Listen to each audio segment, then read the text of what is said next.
Αδέρφια μου και αδελφούλες μου, φίλοι και φίλες, γνωστοί και άγνωστοι, νέοι και νέες, αγόρια και κορίτσια, γονείς, συμμαθητές και συμμαθήτριες. Ο Άγιος Μακάριος ο Νοταράς, μεγάλος Άγιος της Εκκλησίας μας, ο οποίος έκανε τόσο πολύ μεγάλο έργο στην Εκκλησία μας, προετοίμαζε όλους εκείνους που άλλαξαν την πίστη τους και τους είχε πάντοτε κοντά του και τους οδηγούσε στη Βασιλεία των Ουρανών και γινόντουσαν και μάρτυρες.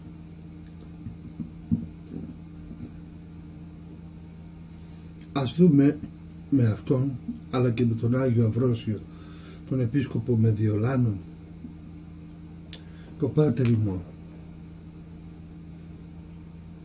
Πάτερ ημών ο εν της ουρανής.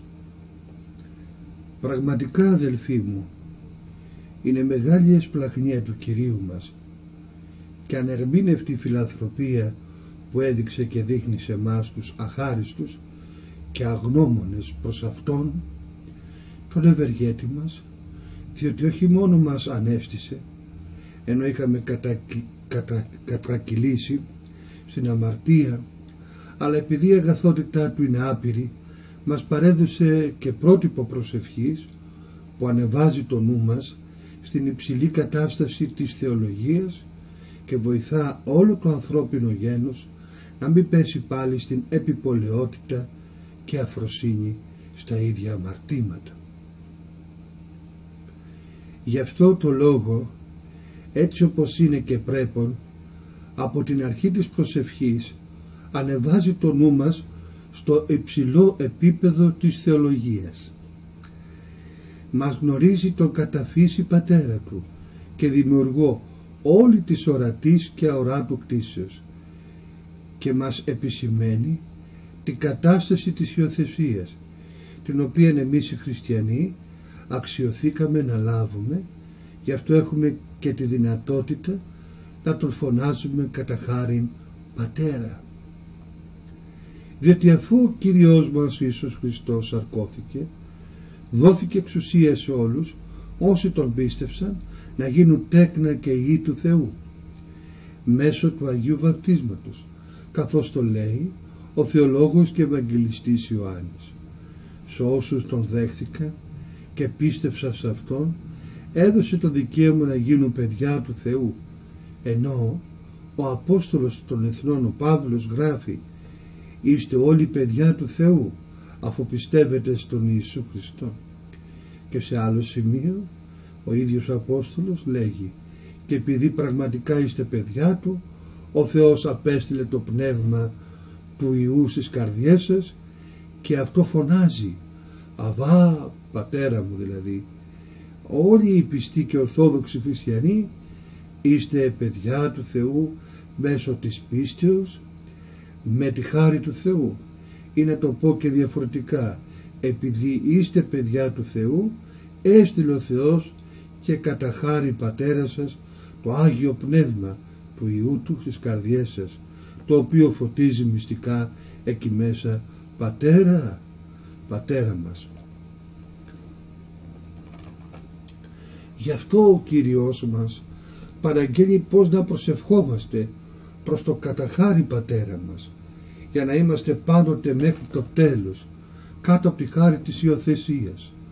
Να είμαστε δηλαδή παιδιά του Θεού όχι μόνο κατά την ώρα της αναγεννήσεώς μας με το Άγιο Βάπτισμα, αλλά και στη συνέχεια μέσα στη ζωή και στην πράξη, διότι όποιος δεν ζει πνευματική ζωή και δεν έχει έργα πνευματικά άξια της άνωθεν αναγεννήσεως, αλλά τα έργα του είναι έργα σατανικά, αυτός δεν είναι άξιος να ονομάζει πατέρα του τον Θεό, αλλά θα ονομάζει πατέρα του τον διάβολο, σύμφωνα με το λόγο του Κυρίου μας που λέει: ο πατέρας που έχετε εσείς είναι ο διάβολος και όσα επιθυμεί ο πατέρας σας, αυτά θέλετε να κάνετε. Δηλαδή εσείς είστε γεννημένοι ως προς την κακία από τον πατέρα σας, τον διάβολο, και τις κακές και διεστραμμένες επιθυμίες του πατέρα σας θέλετε να κάνετε. Μας προστάζει ακόμη δε να ονομάζουμε το Θεό Πατέρα, αφενός μεν για να μας πληροφορήσει ότι γίναμε στα αλήθεια παιδιά του Θεού με την αναγέννηση του Αγίου Βαπτίσματος, αφετέρου δε διότι πρέπει να φυλάτουμε και τις ιδιότητες, δηλαδή τις αρετές του Πατέρα μας, αισθανόμενοι τροπή κατά κάποιο τρόπο για τη συγγένεια την οποία έχουμε με Αυτόν, το Θεό δηλαδή, καθώς ο ίδιος λέει «Γύρεστε ούν ικτήρμονες, καθώς και ο πατήρ ημών ικτήρμονες», δηλαδή να γίνετε και εσείς πλαχνικοί σε όλους όπως είναι και ο πατέρας σας σε όλους πλαχνικός. Και ο Απόστολος Πέτρος λέει «Ετοιμαστείτε λοιπόν πνευματικά και μείνετε άγρυπνοι, αφήστε να σας καθοδηγεί πλήρως η ελπίδα που σας προσμένει όταν φανερωθεί ο Ιησούς Χριστός. Αφού αποφασίσετε να υπακούετε στο Θεό, μην αφήνετε», ακούτε πως το συνεχίζει ο Απόστολος Πέτρος, «μην αφήνετε να ρυθμίζουν τη ζωή σας οι επιθυμίες που είχατε πριν το γνωρίσετε. Αντίθετα, όλη η συμπεριφορά σας να είναι άγια, όπως Άγιος είναι και ο Θεός που σας κάλεσε, γιατί το λέει η Γραφή, να γίνετε άγιοι γιατί και εγώ είμαι Άγιος». Αφού στις προσευχές σας ονομάζετε το Θεό Πατέρα, που κρίνει τον καθένα σύμφωνα με τα έργα του, χωρίς να κάνει διακρίσεις σε πρόσωπα, έχετε υποχρέωση να περνάτε την πρόσκαιρη ζωή σας πάνω στη γη με σεβασμό στο Θεό και να μην κατακριθείτε από Αυτόν.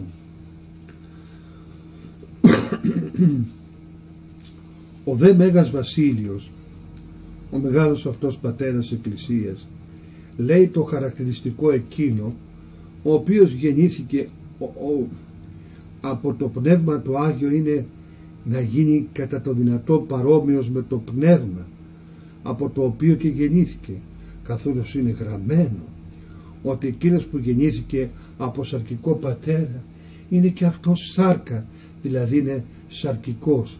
Εκείνος όμως που γεννήθηκε από το Πνεύμα το Άγιο είναι πνεύμα, δηλαδή είναι πνευματικός. Και τρίτον, τον ονομάζουμε Πατέρα διότι πιστέψαμε σε Αυτόν, το μονογενή Υιό του Θεού, συμφιλιωθήκαμε με το Θεό, τον ουράγιο Πατέρα μας, ενώ πριν ήμασταν εχθροί μαζί του και τέκνα οργής. Και όταν λέει ο Κύριος να λέμε Πάτερ ημών, λέει, δείχνει με αυτό ότι όσοι αναγεννηθήκαμε με το Άγιο Βάπτισμα, όλοι είμαστε αδελφοί, γνήσιοι και παιδιά ενός Πατέρα, δηλαδή του Θεού, που σημαίνει παιδιά της Αγίας, Ανατολικής, Αποστολικής και Καθολικής Εκκλησίας. Γι' αυτό πρέπει να αγαπούμε ο ένας τον άλλον ως γνήσιοι αδελφοί, καθώς μας προστάζει ο Κύριος λέγοντας «Αυτή είναι η δική μου εντολή, να αγαπάτε ο ένας τον άλλον». Και ως προς το μεν το είναι, δηλαδή την πλάση και δημιουργία μας, είναι και λέγεται ο Θεός Πατέρας όλων των ανθρώπων, και των πιστών και των απίστων. Έχουμε λοιπόν χρέος να αγαπούμε όλους τους ανθρώπους, διότι τους έκαμε την τιμή και τους έπλασε με τα χέρια του Θεός, και μόνο την κακία και την ασέβεια να μισούμε, όχι το πλάσμα του Θεού.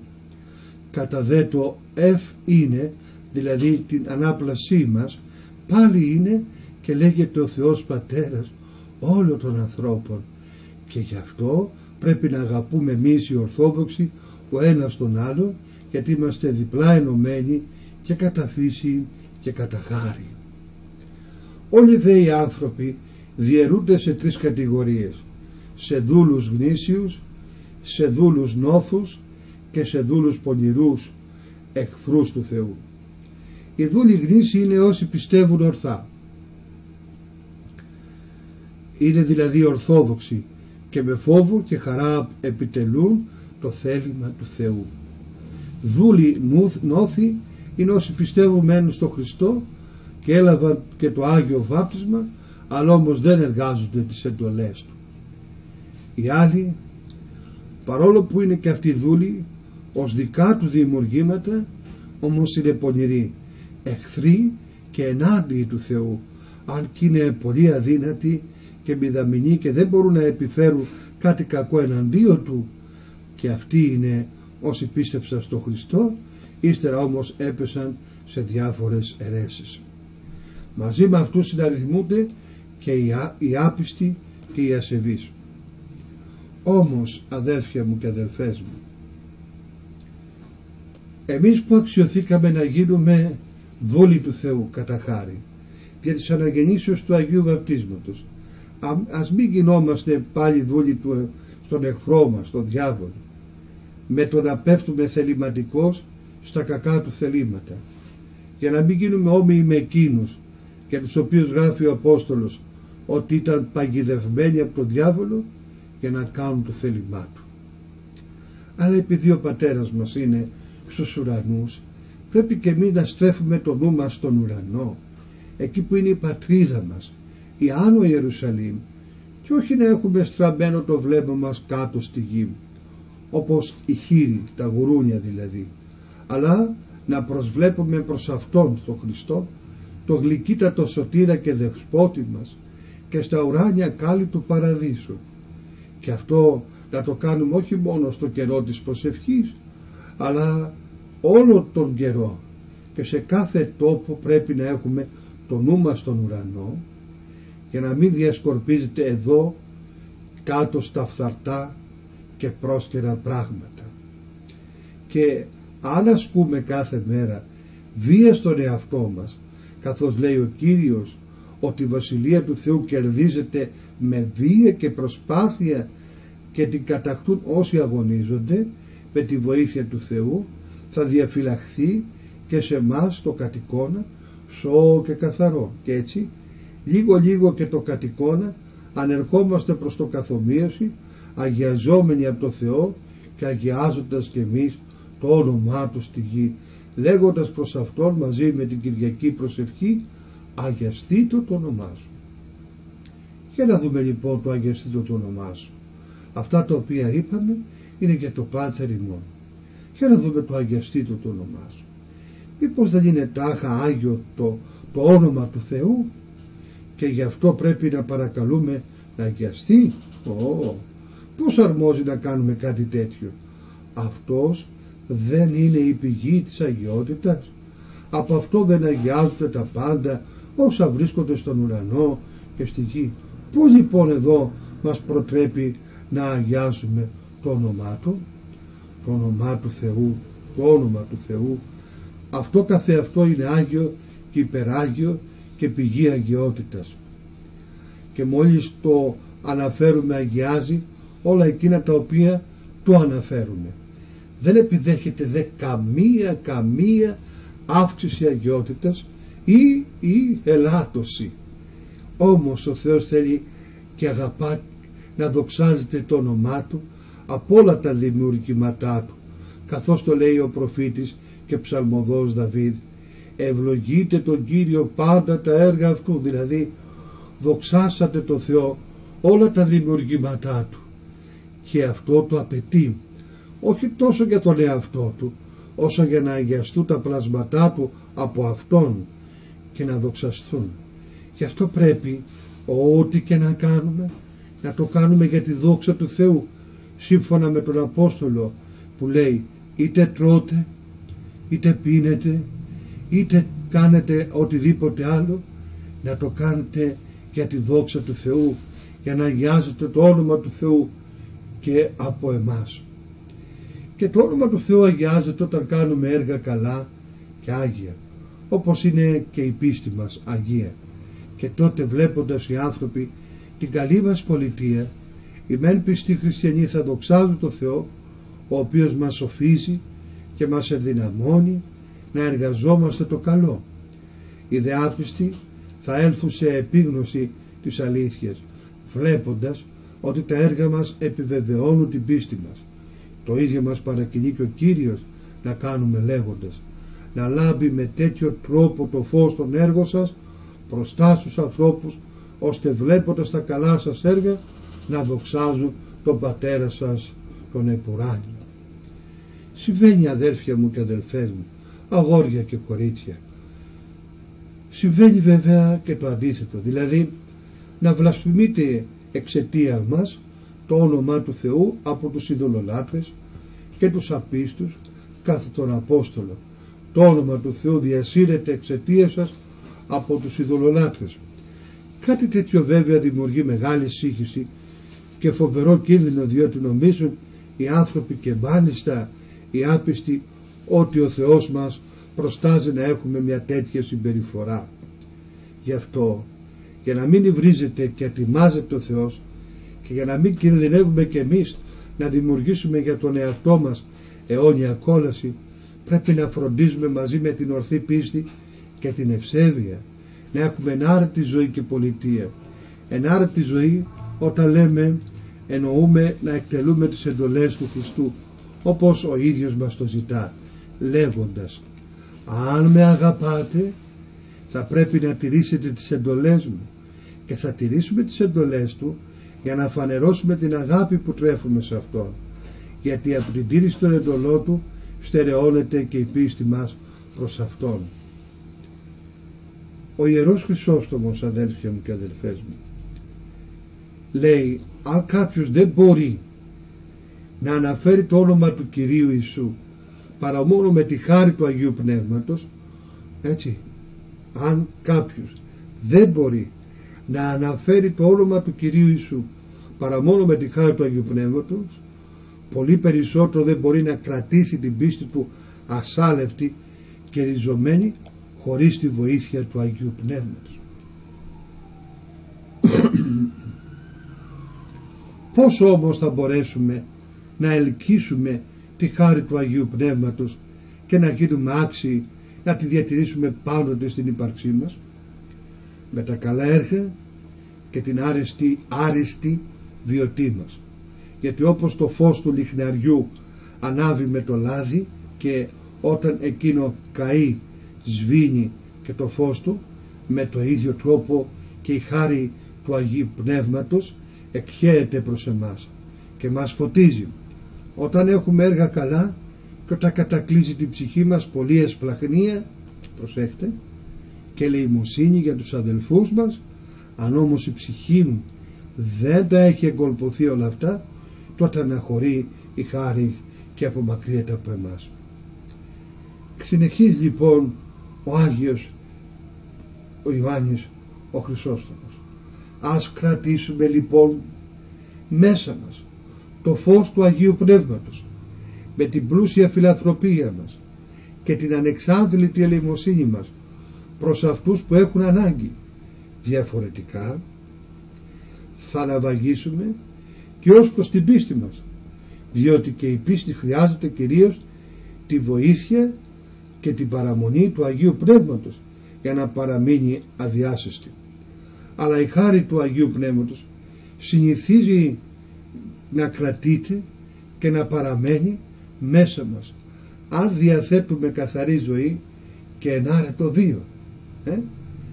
Αν λοιπόν θέλουμε να έχουμε συνεχώς εδραιωμένη την πίστη μας, πρέπει να διαθέτουμε άγια και λαμπρή βιωτή, η οποία θα πείθει το Πνεύμα το Άγιο να παραμένει και να συνεχίσει την πίστη μας και να συνέχει την πίστη μας, να την ενώνει την πίστη μας, διότι είναι αδύνατον αν έχει κάποιος ζωή ακάθαρτη και διεφθαρμένη και να μην έχει διασαλευθεί η πίστη του. Και συνεχίζει ο Άγιος: και για να σας το αποδείξω την αλήθεια αυτό που σας λέω, και ότι οι πονηρές πράξεις λιμένονται τη σταθερότητα της πίστης, ακούστε τι γράφει ο Απόστολος Παύλος προς τον Τιμόθεο: για να πορεύεσαι, του λέει, και να πολεμάς έχοντας αυτά τα όπλα στον ωραίο σου αγώνα, δηλαδή να έχεις πίστη και καλή συνείδηση, η οποία γεννιέται από τη σωστή ζωή και τα καλά έργα. Αυτή η συνείδηση κάποιοι που την απέρριψαν στο τέλος να βάγισαν και στην πίστη τους.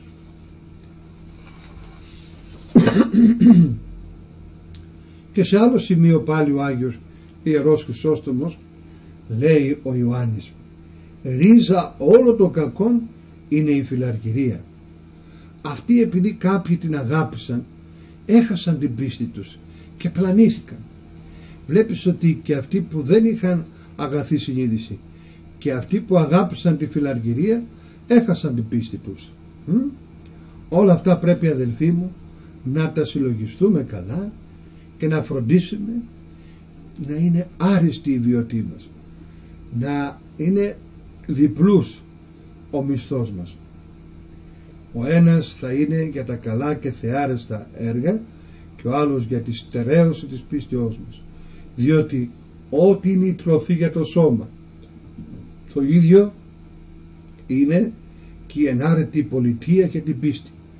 Και όπως η φύση του σώματος δεν μπορεί να ζήσει χωρίς την υλική τροφή, το ίδιο και η πίστη χωρίς τα έργα είναι νεκρή. Πράγματι πολλοί είχαν πίστη και ήταν χριστιανοί, αλλά επειδή δεν είχαν αγαθά έργα έχασαν τη σωτηρία. Εμείς όμως ας φροντίσουμε και για τα δύο, και για την πίστη και για τα καλά έργα, για να μπορούμε να συνεχίσουμε άφοβα να λέμε την Κυριακή προσευχή. Τώρα το ελθέτω η βασιλείας. Επειδή η ανθρώπινη φύση με τη θέλησή της υποδουλώθηκε στο ανθρωποκτόνο διάβολο, λέει ο Άγιος Μακάριος ο Νοταράς, γι' αυτό μας προστάζει ο Κύριος μας, αδέλφια μου και αδελφούλες μου, να παρακαλούμε το Θεό και Πατέρα μας να μας ελευθερώσει από την πικρή τυραννία του διαβόλου. Αλλά αυτό δεν γίνεται με κανέναν άλλο τρόπο παρά μόνο αν έλθει η Βασιλεία του Θεού μέσα μας. Αυτό σημαίνει να έλθει το Πνεύμα του Άγιο για να διώξει από μας τον τύραννο εχθρό και να μας εξουσιάσει, καθότι στους τέλειους αρμόζει να ζητούν τη Βασιλεία του Θεού και Πατρός, επειδή αυτοί έχουν φτάσει στην τελειότητα της πνευματικής ηλικίας. Όσοι όμως έχουμε ακόμη τις τύψεις της συνειδήσεως, τα μας βασανίζουν, όπως εγώ. Δεν μπορούμε ούτε να ανοίξουμε το στόμα μας να ζητήσουμε τέτοια πράγματα, αλλά πρέπει να παρακαλούμε το Θεό να στείλει το Άγιο του Πνεύμα για να μας φωτίσει και να μας δυναμώσει στο θέλημά του, το Άγιο, και στα έργα της μετάνοιας, διότι λέγει ο τίμιος πρόδρομος ο Ιωάννης, μετανοείτε οίκη και γάρη βασιλεία των ουρανών, δηλαδή μετανοείτε γιατί έφτασε η Βασιλεία του Θεού. Σαν να λέει, άνθρωποι, μετανοείτε για τα κακά που κάνετε και ετοιμαστείτε για να υποδεχθείτε τη Βασιλεία των ουρανών, δηλαδή αυτόν το μονογενή και Λόγο του Θεού, ο οποίος ήρθε για να εξουσιάσει και να σώσει όλο τον κόσμο, δηλαδή ο Άγιος Κυριός μας ο Ιησούς Χριστός. Γι' αυτό πρέπει να λέμε και εμείς αυτό που μας παρέδεσε ο Άγιος Μάξιμος: ας έρθει το Πνεύμα του Άγιο να μας καθαρίσει τελείως και στο σώμα και στην ψυχή, ώστε να γίνουμε κατοικία άξια να υποδεχθούμε την Αγία Τριάδα, για να βασιλεύσει στο εξής ο Θεός σε μας, δηλαδή μέσα στις καρδιές μας, καθώς είναι γραμμένο. Η Βασιλεία του Θεού είναι μέσα στην καρδιά μας, και σε άλλο χωρίο εγώ και ο πατέρας μου θα έλθουμε και θα κατοικήσουμε σε εκείνο που αγαπά τις εντολές μου, και να μην κατοικεί πια στην καρδιά μας η αμαρτία, καθώς λέει ο Απόστολος, ας μην βασιλεύει πια η αμαρτία στο θνητό σώμα σας, ώστε να υπακούετε σε αυτήν λόγω των επιθυμιών του σώματος. Και έτσι, παίρνοντας δύναμη από την παρουσία του Αγίου Πνεύματος, θα κάνουμε το θέλημα του Θεού και επουράνιου Πατέρα μας, και να λέμε χωρίς ντροπή στην προσευχή μας, γεννηθεί το θέλημά σου ως εν ουρανό και επί της γης.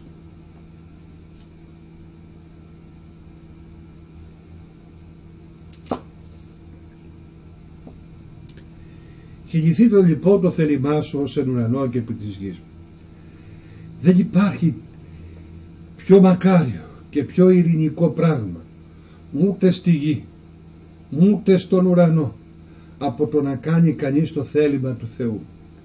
Ο Εωσφόρος ήταν στον ουρανό. Επειδή δεν ήθελε όμως να κάνει το θέλημα του Θεού, κρεμίστηκε στον άδειο. Ο Αδάμ ήταν μέσα στον παράδεισο και τον τιμούσε σαν βασιλιά όλη η κτήση. Επειδή όμως δεν φύλαξε τη θεϊκή εντολή, έπεσε στην εσχάτια ταλαιπωρία. Εκείνος λοιπόν που δεν θέλει να κάνει το θέλημα του Θεού είναι καθολικά υπερήφανος. Γι' αυτό και ο προφήτης Δαβίδ με το δίκιο του και κατά κάποιο τρόπο καταργέται αυτούς τους ανθρώπους και λέει: επέπληξες, Κύριε, τους υπερήφανους που αρνούνται να υπακούσουν τον νόμο σου. Καταραμένοι εκείνοι είναι εκείνοι που παρεκκλίνουν από την τήρηση των εντολών σου. Και σε άλλο σημείο αναφέρει ο ίδιος ο προφήτης ο Δαβίδ: οι υπερήφανοι κάνουν πολλές παρανομίες και παραβάσεις. Με όλα αυτά ο προφήτης αποδεικνύει ότι η αιτία της παρανομίας είναι η υπερηφάνεια, και το αντίθετο, αιτία της υπερηφάνειας είναι η παρανομία. Γι' αυτό είναι αδύνατο να βρει κανείς άνθρωπο ταπεινό ανάμεσα στους παράνομους ή άνθρωπο να φυλάτει τον νόμο του Θεού ανάμεσα στους υπερήφανους, διότι η υπερηφάνεια είναι αρχή και τέλος κάθε κακίας, αδέλφια μου και αδελφούλες μου, αγόρια μου και κορίτσια μου. Λοιπόν, θέλημα όμως του Θεού είναι να απαλλαγούμε από τα κακά και να κάνουμε τα καλά, καθώς μας το λέει και ο προφήτης: έκλεινον από κακού και ποιήσον αγαθό. Δηλαδή παραμένει σε το κακό και κάνε το καλό.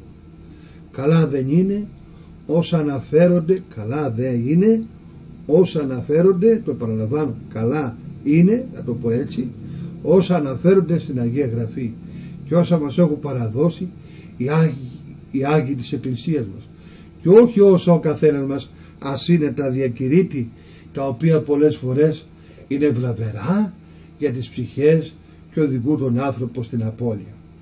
Αν όμως ακολουθούμε τις συνήθειες του κόσμου ή αν ο καθένας κινείται ανάλογα με τις επιθυμίες του, τότε και εμείς οι χριστιανοί δεν θα έχουμε καμιά διαφορά από τους άπιστους, οι οποίοι δεν πιστεύουν ούτε εφαρμόσουν τις Άγιες Γραφές.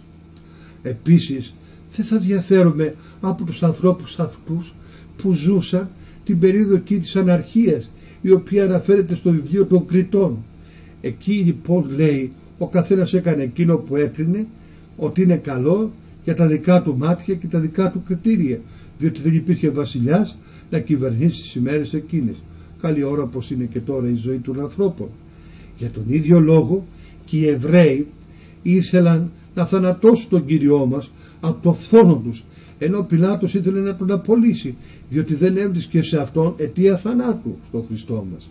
Δεν έβρισκε κάποια αιτία. Εκείνοι όμως πήραν το λόγο και είπαν: εμείς έχουμε νόμο και σύμφωνα με τον νόμο μας πρέπει να πεθάνει, επειδή ονόμασε τον εαυτό του Υιό του Θεού. Αυτά όμως ήταν όλα ψέματα, γιατί πού βρίσκεται στον νόμο ότι πρέπει να πεθάνει όποιος θα ονομάσει τον εαυτό του Υιό του Θεού, εφόσον μάλιστα η Αγία Γραφή ονομάζει τους ανθρώπους θεούς και ιούς του Θεού. Εγώ είπα ότι είστε όλοι θεοί και ιοί του υψίστου Θεού. Οπότε λέγοντας οι Εβραίοι νόμο έχουμε, λένε ψέματα, διότι τέτοιος νόμος δεν υπάρχει, αγόρια και κορίτσια μου, φίλοι και φίλες, άνδρες και γυναίκες, παιδιά μου ευλογημένα. Βλέπεις, αγαπητέ, ότι έκαναν νόμο το φθόνο και την κακία τους.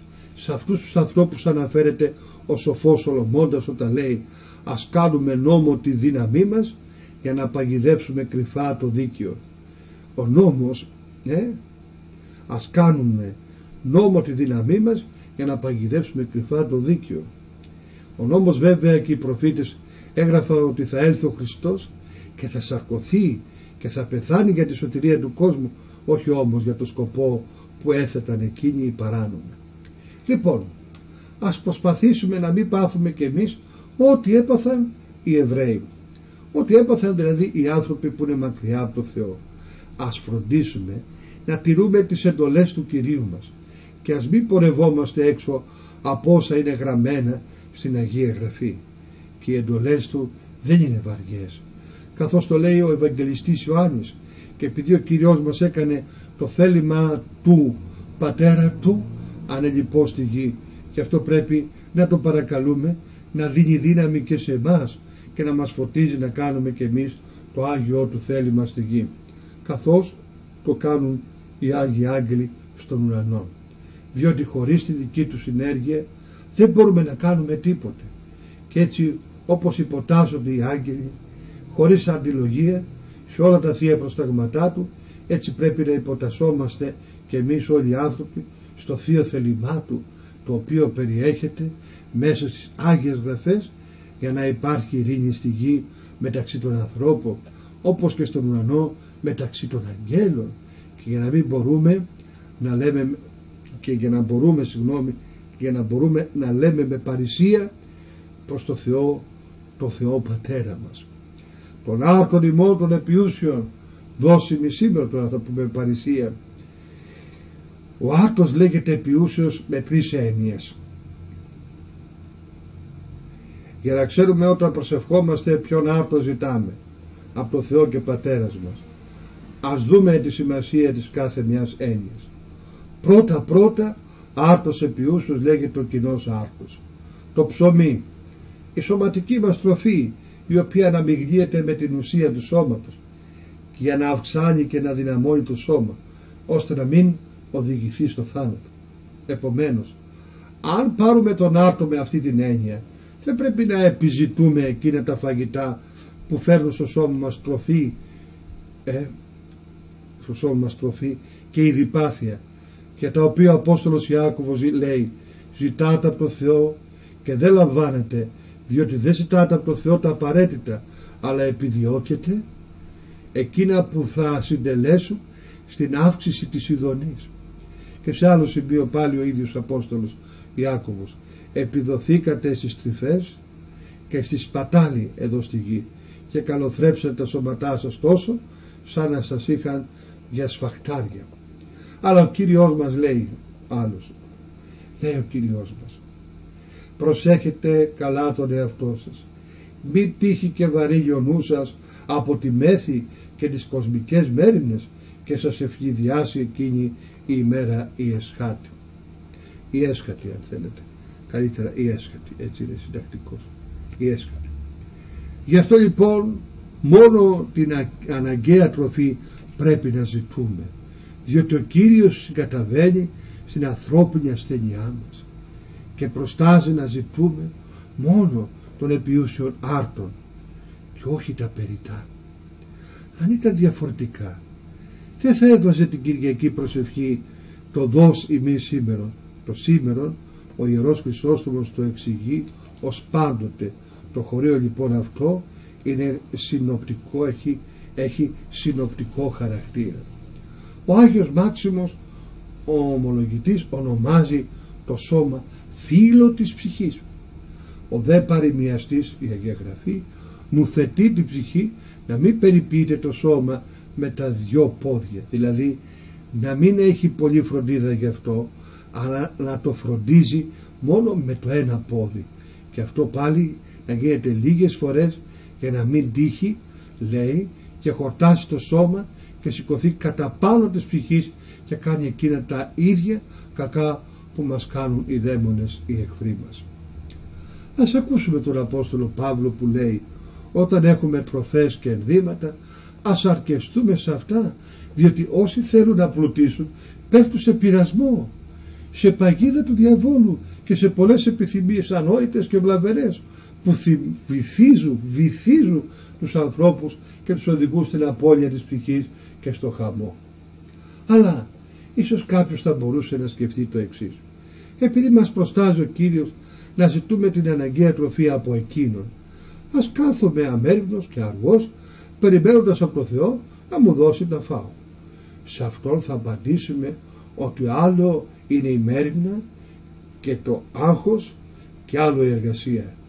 Μέριμνα είναι ο περισπασμός και η ταραχή του νου γύρω από πολλά και υπερβολικά πράγματα, ενώ εργασία είναι το να εργάζεται κάποιος, το να σπέρνει δηλαδή, ή το να εξασκεί μια άλλη τέχνη. Ο άνθρωπος λοιπόν δεν πρέπει να διακατέχεται από άγχος και μέριμνα και δεν πρέπει να ανησυχεί και να σκοτίζει το νου του, αλλά να έχει όλη του την ελπίδα στο Θεό και να αναθέτει σε Αυτόν κάθε μέριμνα, καθώς λέει και ο προφήτης Δαβίδ, επίληψον επί Κύριο τη μέριμνά σου, και αυτό σε διαθρέψει, δηλαδή άφησε στον Κύριο τη φροντίδα της διατροφής σου και εκείνος θα σε διαθρέψει. Αν τώρα κάποιος βασίζει την ελπίδα του πιο πολύ στα έργα των χεριών του και στους κόπους τους ή στους συνανθρώπους του, θα ακούσει από τον προφήτη Μωυσή να λέει στο Δευτερονόμιο, όποιος βασίζεται και ελπίζει στα έργα των χεριών του είναι ακάθαρτος, και όποιος πέφτει σε πολλές μέριμνες και φροντίδες είναι ακάθαρτος, και όποιος συνεχώς περιπατεί με τα 4 και αυτός είναι ακάθαρτος. Και όποιος περπατάει λοιπόν με τα 4 και αυτός είναι ακάθαρτος και περπατάει πάνω στα χέρια του, εκείνος που στηρίζει όλη την ελπίδα του στα χέρια, δηλαδή στα έργα του, κάνουν τα χέρια του στην τέχνη του κατά τον Άγιο Νείλο που λέει, περπατάει δε με τα 4 εκείνος που έχει την ελπίδα του στα αισθητά πράγματα και προσιλωμένο το νου του στη φροντίδα τους. Ο άνθρωπος δε που έχει πολλά πόδια είναι αυτός που βασίζεται στα σωματικά σε κάθε περίσταση και τα ένα αγκαλίζεται και με τα 2 του χέρια και με όλη του τη δύναμη. Ο δε Ιερεμίας ο προφήτης λέει, ας είναι καταραμένος ο άνθρωπος εκείνος που έχει την ελπίδα του σε άνθρωπο και στηρίζει τη δύναμή του πάνω σε αυτόν και έτσι απομακρύνει την καρδιά του από τον Κύριο, και ας είναι ευλογημένος ο άνθρωπος που έχει την πεποίθησή του στον Κύριο και ο Κύριος είναι η ελπίδα του. Άνθρωποι, γιατί ταραζόμαστε μάταια? Ο δρόμος της ζωής είναι λίγος, όπως λέει και ο προφήτης και βασιλιάς Δαβίδ προς το Θεό, ιδού Κύριε έκανες τις ημέρες της ζωής μου να είναι τόσο λίγες μετρημένες στην παλάμη του χεριού, και η σύσταση της φύσεώς μου δεν είναι τίποτα μπροστά στη δική σου αιωνιότητα. Όμως όχι εγώ μόνο, αλλά τα πάντα είναι μάταια. Μάταιος είναι και κάθε άνθρωπος που ζει σε αυτόν τον κόσμο. Βέβαια ο ταλέπορος άνθρωπος ζει αυτή τη ζωή όχι αληθινά, αλλά μοιάζει η ζωή του σαν μια ζωγραφισμένη εικόνα. Γι' αυτό μάταια ταράζεται και αποθηκεύει θησαυρούς. Στην ουσία δεν γνωρίζει για ποιους τους συγκεντρώνει αυτούς τους θησαυρούς, θα πει ο μεγάλος προφήτης Δαβίδ. Άνθρωπε, έλα στα συγκαλά σου, μη τρέχεις σαν τρελός όλη την ημέρα με 1000 φροντίδες, και πάλι τη νύχτα μην κάθεσαι να λογαριάζεις τους διαβολικούς τόπους και τα διάφορα για όλη σου τη ζωή, γιατί όλη σου η ζωή τελικά διέρχεται μέσα στους λογαριασμούς του μαμονά, δηλαδή στα πλούτη που προέρχονται από την αδικία, και έτσι δεν βρίσκεις λίγη ώρα να συλλογιστείς τις αμαρτίες σου και να κλάψεις για αυτές. Δεν ακούς τον Κύριό μας που λέει ότι κανείς δεν μπορεί να δουλεύει σε 2 κυρίους?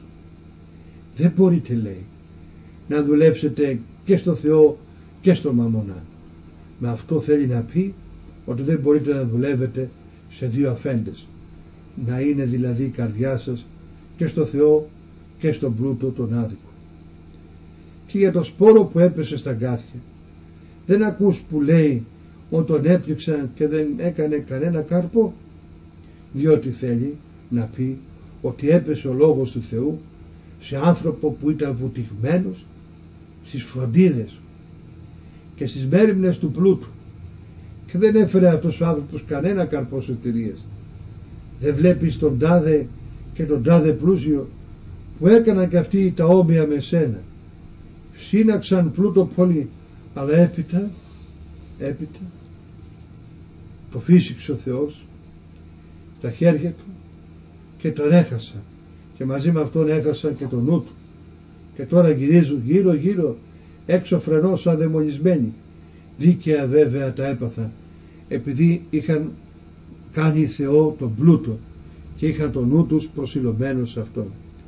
Άκουσα, άνθρωπε, τον Κύριό μας που λέει μη θησαυρίζετε για τον εαυτό σας θησαυρού στη γη, γιατί τους αφανίζει ο σκόρος και οι κλέφτες που γκρεμίζουν και τρυπούν τους τοίχους για να τους συλλήσουν, και δεν πρέπει να θησαυρίζεις εδώ στη γη για να μην ακούσεις κι εσύ από τον Κύριο το ίδιο εκείνο το φοβερό λόγο που είπε στον πλούσιο: ανόητε πλούσιε, αυτή τη νύχτα σου παίρνουν την ψυχή όσα θησαύριζες, πού θα τα αφήσεις? Ας έλθουμε στο Θεό Πατέρα μας και ας αφήσουμε σε Αυτόν όλη τη φροντίδα της ζωής μας, και Αυτός θα φροντίσει για μας. Όπως λέει ο Απόστολος Πέτρος, ας πλησιάσουμε το Θεό όπως μας φωνάζει ο προφήτης, λέγοντας: πλησιάστε το Θεό και θα φωτιστούν τα πρόσωπά σας και δεν θα τροπιαστείτε ότι μείνατε τάχα αβοήθητοι.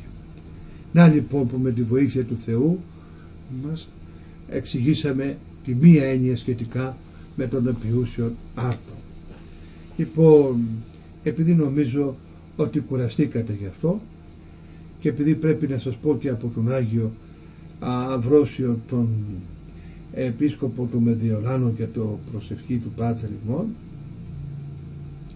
θα σας την πω την Κυριακή προσευχή από τον Άγιο επίσκοπο τον Αμβρόσιο και από τις κατηχήσεις του Πάτερ ημών, και σε μια άλλη συνάντηση θα συνεχίσω τις επόμενο του άρτου ημών τον επιούσιο, για να το δούμε έτσι πιο αναλυτικά, πάλι με τη χάρη του Θεού από τον Άγιο Μακάριο τον Νοταρά.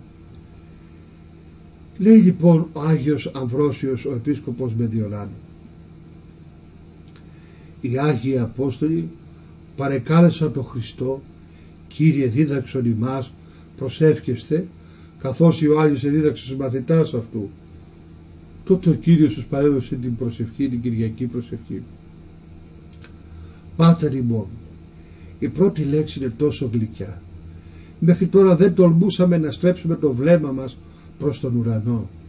Χαμηλώναμε τα μάτια στη γη και ξαφνικά δεχθήκαμε τη χάρη του Χριστού και όλα τα αμαρτήματά μας συγχωρέθηκαν. Από πονηροί δούλοι που ήμασταν έγιναμε καλοί. Μην υπερηφανευόμεθα όμως για τη δική μας προσπάθεια, αλλά για τη χάρη του Χριστού. Χάρη τη εστέσαι σωσμένη, λέγει ο Απόστολος Παύλος.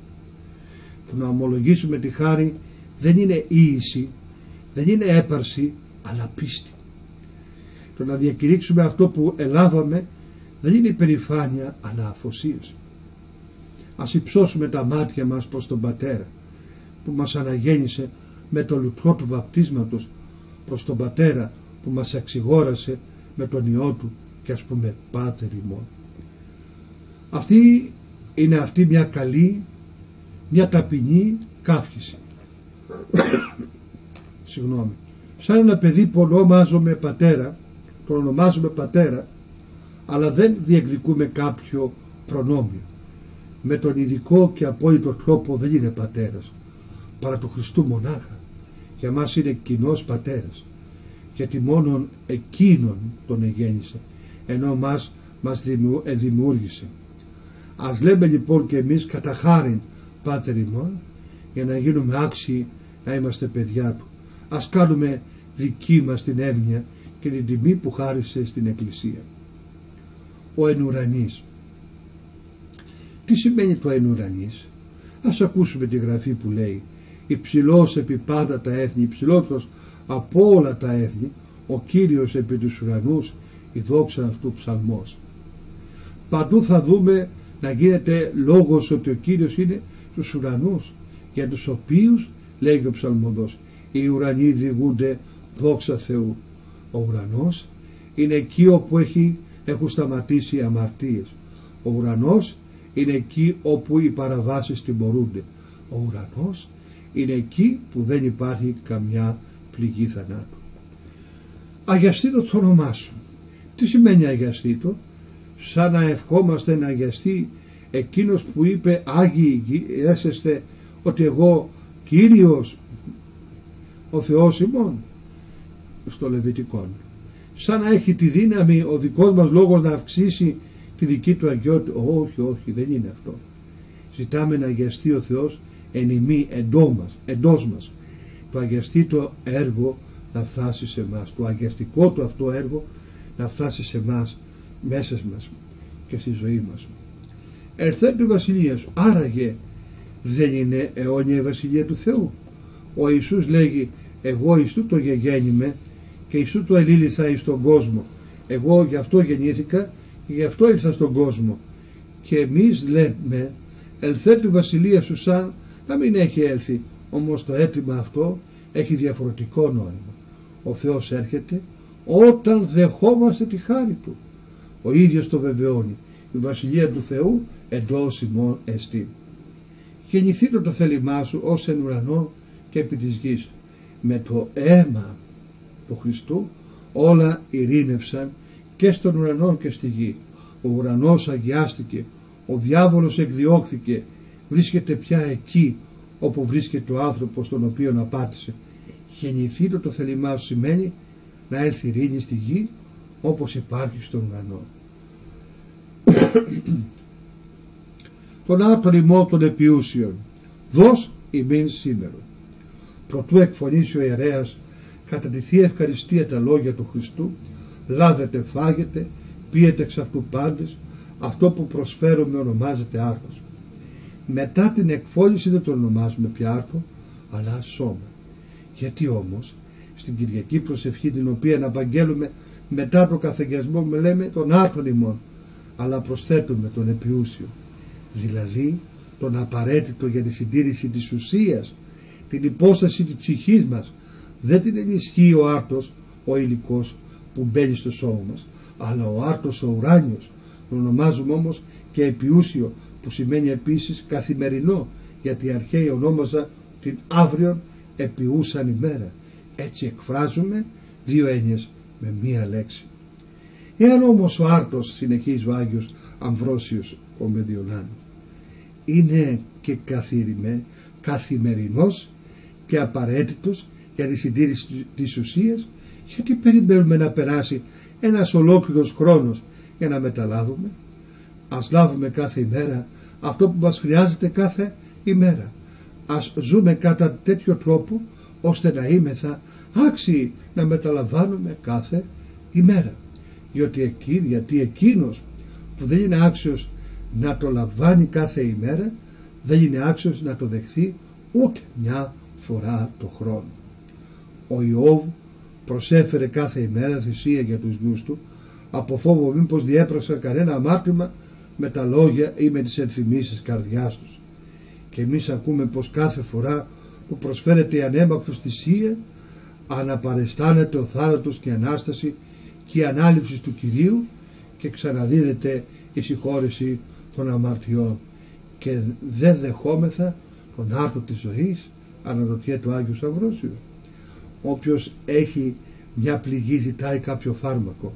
Το να είμαστε υποταγμένοι στην αμαρτία είναι μια πληγή. Το ουράνιο φάρμακο είναι τα άχραντα μυστήρια, αδέλφια μου και αδελφές μου. Αν μεταλαμβάνουμε κάθε ημέρα, τότε η κάθε ημέρα είναι για μας μία σήμερον. Εάν σήμερα ο Χριστός είναι μέσα μας, αναγεννάει και ανασταίνει τη σημερινή μας ημέρα. Με ποιο τρόπο? Ο Πατήρ ο εν της ουρανής λέγει στον Ιησού, Υιός μου εσύ, εγώ σήμερα και γενικάσα.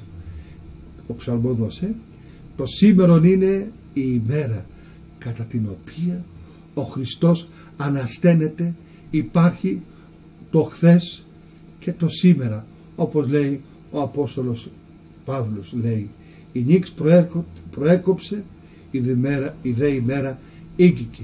Η νύχτα της χθες πέρασε, η σημερινή ημέρα έφτασε. Άφεση μη το ωφελήματα ημών ως και εμείς αφίεμε τις οφειλέτες ημών. Ποιο άλλο είναι το οφείλημα, το χρέος, εκτός από την αμαρτία?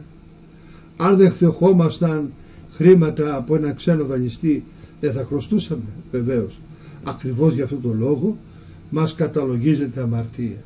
Είχαμε στη διάθεσή μας το χρήμα και οφείλαμε με αυτό να γεννηθούμε πλούσιοι. Είμαστε πλούσιοι, πλασμένοι κατ' εικόνα και καθομοίωση Θεού. Εχάσαμε αυτό που κατήχαμε, δηλαδή την ταπείνωση, όταν από υπερηφάνεια προεβάλαμε διεκδικήσεις. Εχάσαμε το χρήμα μας. Έγιναμε γυμνοί, σαν τον Αδάμ. Πήραμε από τον διάβολο ένα δάνειο που δεν μας ήταν απαραίτητο. Και έτσι εμείς που ήμασταν ελεύθεροι εν Χριστώ, γίναμε αιχμάλωτοι του διαβόλου.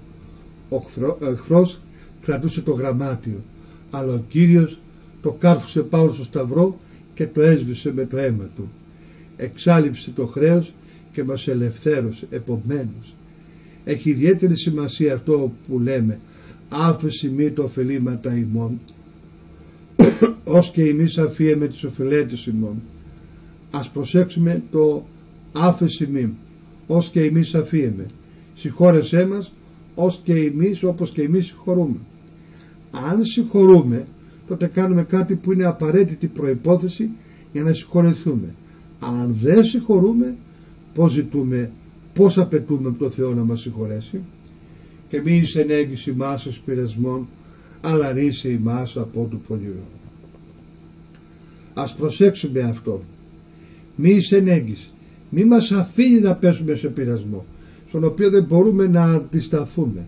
Δεν λέγει μη μας οδηγεί στο πειρασμό, αλλά σαν αθλητές που θέλουμε να αγωνιστούμε, ζητάμε να έχουμε τη δύναμη να αντισταθούμε στον εχθρό, δηλαδή στην αμαρτία. Να αντισταθούμε στον εχθρό, δηλαδή στην αμαρτία. Ο Κύριος που σήκωσε στους ώμους του τις αμαρτίες μας και συγχώρεσε τα λάθη μας, είναι ικανός να μας προστατεύσει και να μας φυλάξει από τα τεχνάσματα του διαβόλου που μας πολεμάει, ώστε ο εχθρός που γεννάει συνεχώς το κακό να μην μας κατακτήσει. Όποιος εμπιστεύεται στο Θεό δεν φοβάται τον διάβολο, γιατί ή ο Θεός υπέρ ημών της καθημών. Ποιος είναι καθημών? Της καθημών. Λοιπόν, λέει ο Απόστολος Παύλος στους Ρωμαίους, σε αυτό λοιπόν ανήκει η τιμή, η δόξα, νίκη και αΐ και εις τους αιώνας των αιώνων. Αμήν.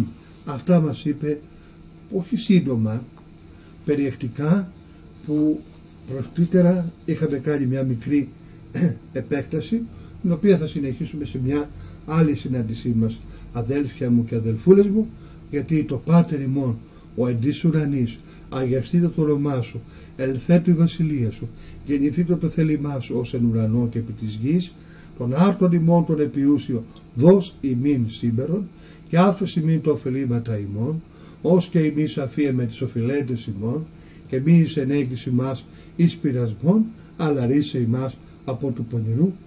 Είναι η προσευχή των προσευχών μας. Εντάξει, σας ευχαριστώ. Ή ο Θεός με θυμών, ουδείς καθημών. Αμήν. Αδέλφια μου και αδελφούλες.